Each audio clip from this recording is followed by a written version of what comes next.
Honourable member from Burnaby South. This government stood by while food prices and rent skyrocketed. This hurts people living with disabilities disproportionately. After making folks wait more than 3 years, they announced a disability benefit that's too little, doesn't cover enough people, and is going to be clawed back by provinces. People struggling to put food on their table have been given crumbs by this government. When will the Prime Minister get serious about helping people living with disabilities? The Honourable Deputy Prime Minister and Minister of Finance.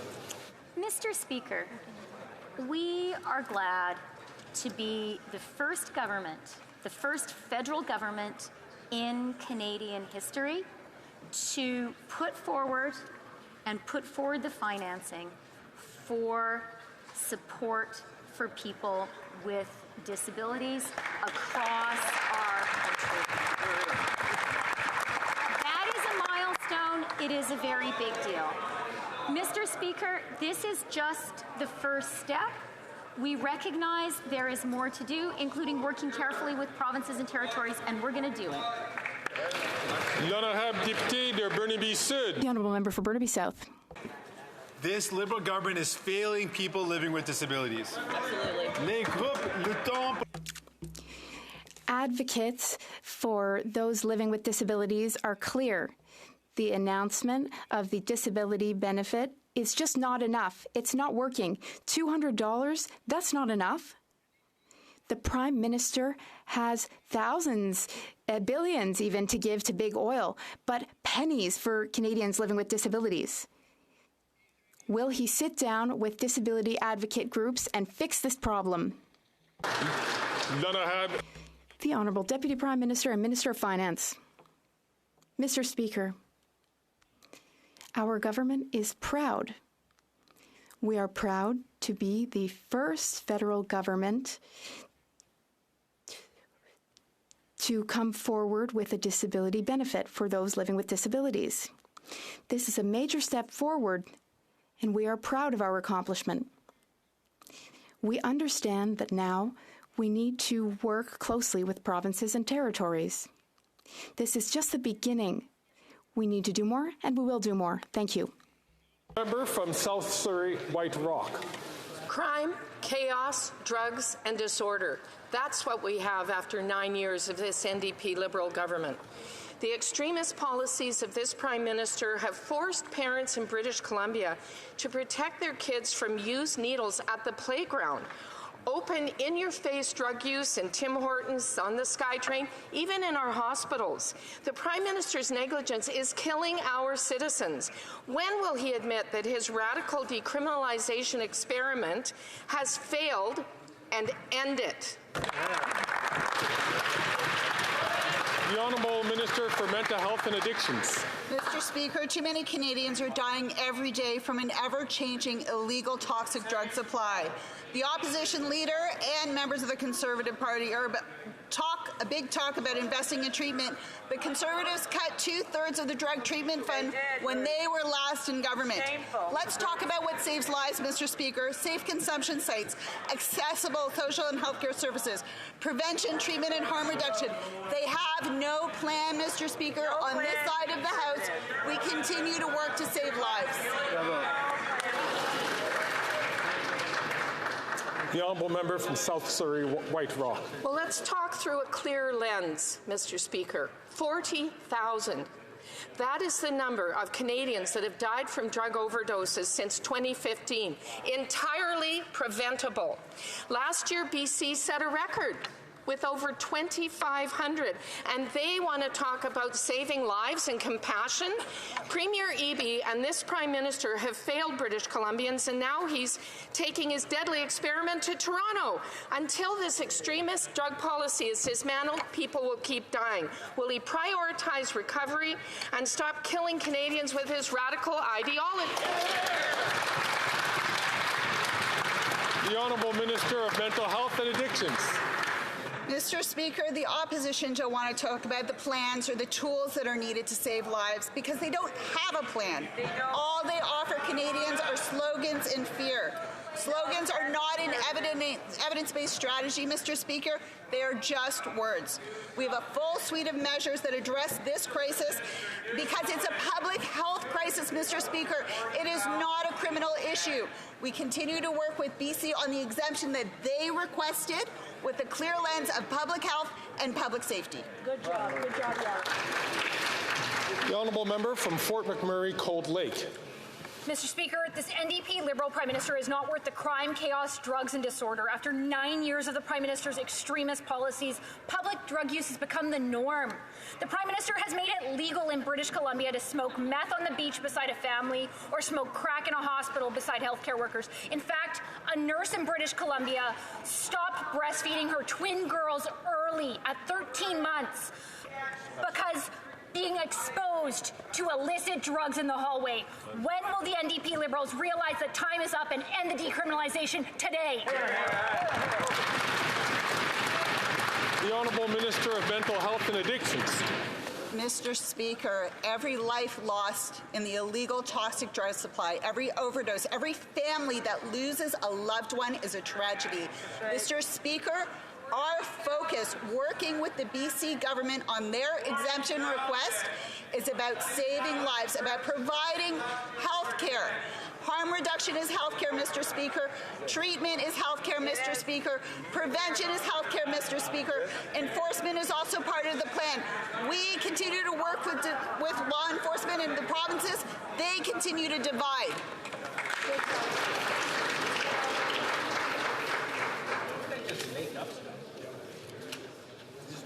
I'm going to ask the member from Northern Rockies to please make sure that he only takes a microphone when he is recognized.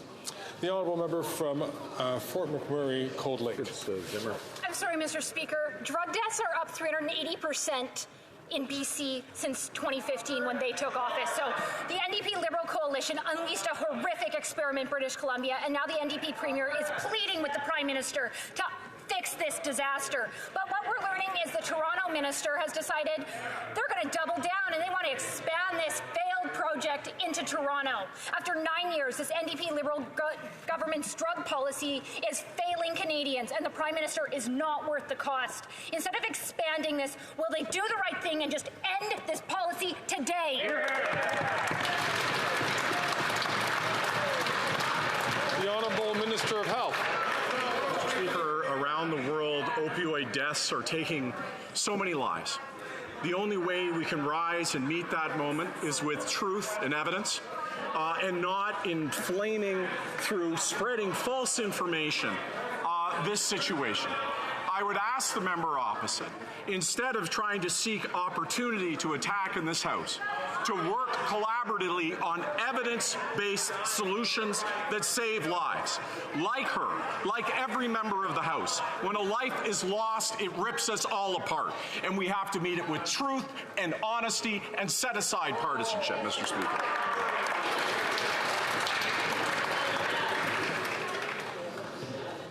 The honourable member from Caribou, Prince George. Mr. Speaker, overdose is the leading cause of death in my province of British Columbia.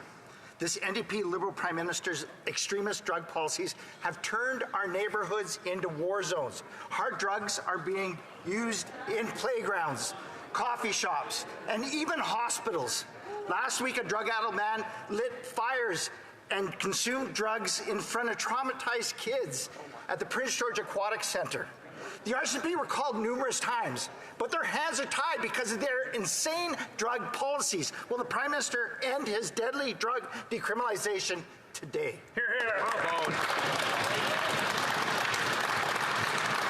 The Honourable Minister of Health. Mr. Speaker, I would ask clearly, what evidence are they basing their decisions on? And the answer to that question,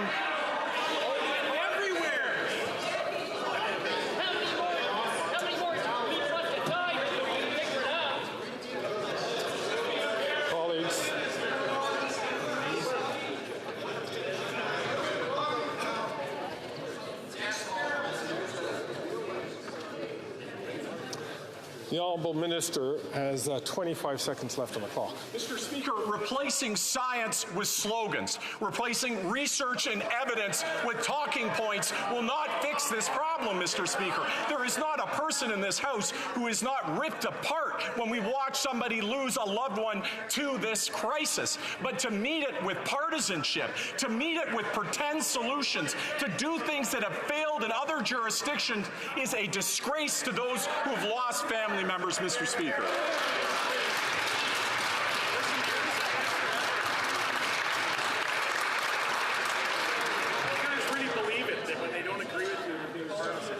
The Honourable Member from Cumberland Colchester. Speaker, this NDP Liberal Prime Minister is not worth the crime, chaos, drugs and disorder. After 9 years, this Prime Minister's extremist policy allowing for deadly hard drugs to be used in public spaces such as parks, coffee shops, beaches and hospitals. A leaked memo in BC is now instructing nurses to teach patients how to inject illegal drugs into their intravenous. Jeez. Will the Prime Minister end his deadly drug decriminalization experiment today?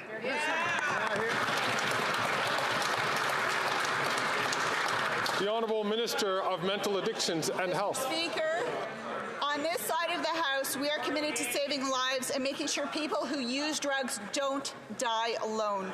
We moved forward with a decriminalization pilot project at BC's request and have always maintained it would be rigorously monitored and adjusted as needed.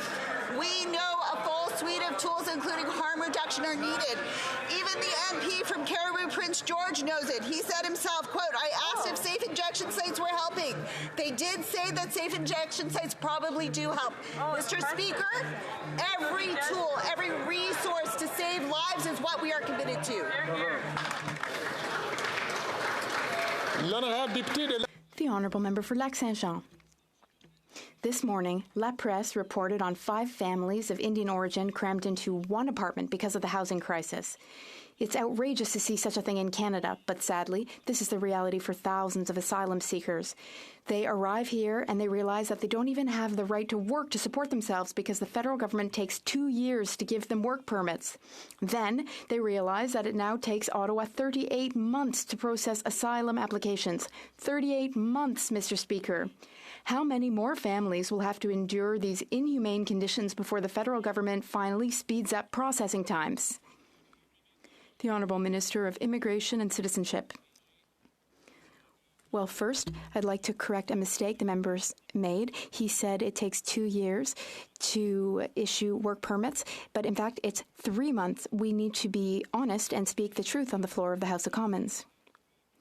Now, listening to the member, I would imagine that he will support our budget, which gives provinces billions of dollars for housing in particular. As for asylum seekers and intake of asylum seekers, I do think that we can do better, but Quebec and Canada will have to work together. The Honourable Member for Lac-Saint-Jean. I think it's longer than 3 months, Mr. Speaker. Now, these are the same families lining up at overstretched food banks in Parc Extension and elsewhere. They've been living in poverty for years because the federal government is preventing them from working. And they're living in poverty, so they can't even focus on their asylum claims. I would like to quote Franz André from the Comité d'Action des Personnes Sans Statut. He said, these people experience anxiety every day. This leads to mental health problems. They want an answer, even if it's a no, as soon as possible. Mr. Speaker, could there please be a bit more humanity and fewer bureaucratic delays? The Honourable Minister of Immigration, Refugees and Citizenship. Well, over the past few months, we have decreased processing times. We can continue to do even better. I understand from the member that he wants to proceed to regularization, so I expect them to support our legislation to regularize those living in Canada. The Honourable Member for Lac-Saint-Jean. Well, I'd like to quote what Quebec's immigration minister said this morning. Quebec is still taking in too many asylum seekers. The federal government needs to distribute them across Canada. Mr. Speaker, on the one hand, Quebec's intake capacity has been exceeded, and on the other hand, the federal immigration department is racking up delays in processing applications. And what's the result of that? Families are plunged into poverty because of the federal government's incompetence when it comes to immigration. These are people, human beings, not numbers. Will the minister do his job? The Honourable Minister of Immigration, Refugees and Citizenship. That is beyond absurd, Mr. Speaker, but it's so typical of the Bloc to make these ridiculous accusations. Typical Bloc Québécois. The Honourable Member from Foothills. After 9 years of this Prime Minister, Canadians are skipping meals and food banks are overwhelmed. 83% of Canadians are paying $80 more a month for food than they were just 6 months ago. According to Second Harvest, more than half of the food banks in the Toronto area can't meet demand, and they're putting families on wait lists. Families can't afford to put food on the table, and the crisis is getting worse when the Liberal NDP government increases the carbon tax 23%. Will the Prime Minister reverse this decision